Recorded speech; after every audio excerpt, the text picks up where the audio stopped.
Oke, untuk contoh pertama yaitu tentang persilangan monohibrid ya. Monohibrid tadi sudah saya jelaskan artinya memiliki satu sifat beda. Di sini dalam contoh dia sifatnya adalah tentang warnanya ya. Jadi misalkan untuk bunga ercis dia bilang merah dominan, disimbolkan dengan M besar. Kalau dominan selalu huruf besar gini ya. Kemudian dengan berwarna putih resesif yaitu M kecil.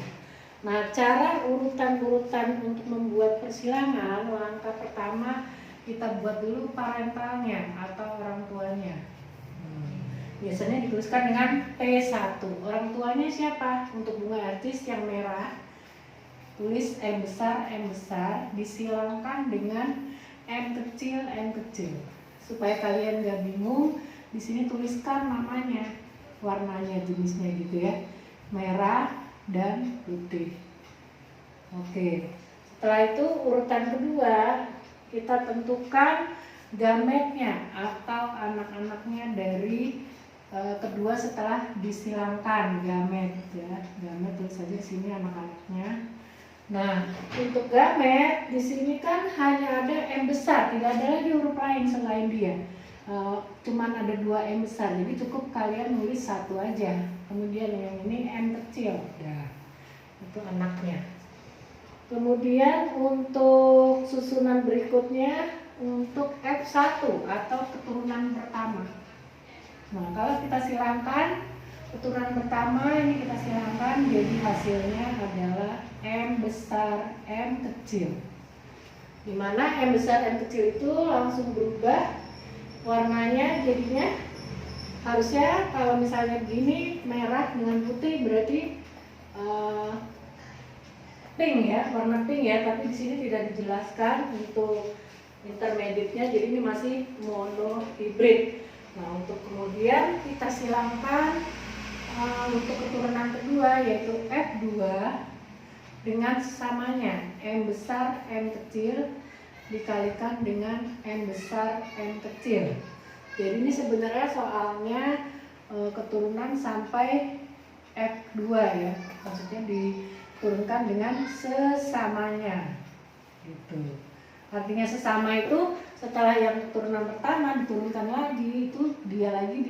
Nah, ini sesamanya, itu maksudnya. Nah, kemudian kita tentukan lagi dari yang kedua, berarti M besar ini sama P2 ya. Ini kan keturunan kedua, parental kedua, ini baru. Nah, baru setelah itu gametnya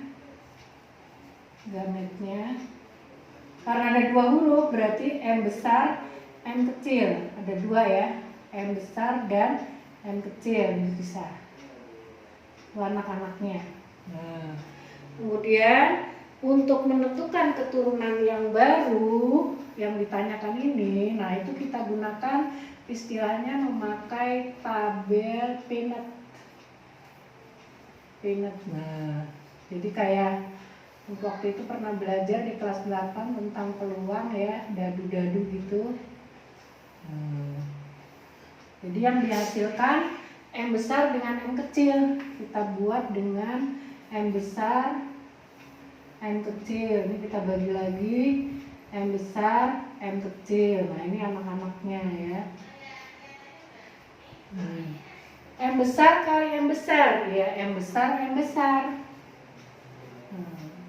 Terus M besar dikali M kecil, atau ini berkebalikan, kalau kalian mengambilnya dari sini berarti M kecil kali M besar, tapi urutannya tetap begini aja, sama, bolak-balik sama, supaya menghitung rasio. Nanti di sini ada cara perjualan rasio genotip dan fenotip lebih mudah ya.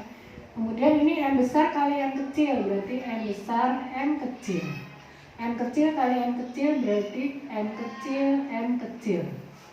Nah, di sini ada biasanya ditanyakan dalam soal perbandingan dari rasio genotip dan rasio fenotip. Tadi udah saya bilang di video sebelumnya kalau genotip itu adalah rasio yang menggunakan huruf ya, sedangkan yang fenotip adalah yang rasio yang tampak dengan warna-warnanya. Nah, sekarang kita kelompokkan di dalam sini. Di tabel ini adanya apa aja? Ada yang dua yang sama ya, yang besar yang kecil, yang ini beda. Nah, kita tuliskan satu-satu. M besar berbanding dengan M besar M kecil, terakhir berbanding M kecil. Nah, berapa rasionya? M besar ada berapa? Cuma ada 1, kita tulis 1 di sini. M besar M kecil ada berapa? Ada 1, ada 2 ya, 2 berbanding yang kecil 1. Jadi ini harus 4. Kalau nggak 4 kalian nggak bisa ngitung, karena nanti pasti ada yang di hibrid itu 16 kotaknya ya. 1, 2, 1.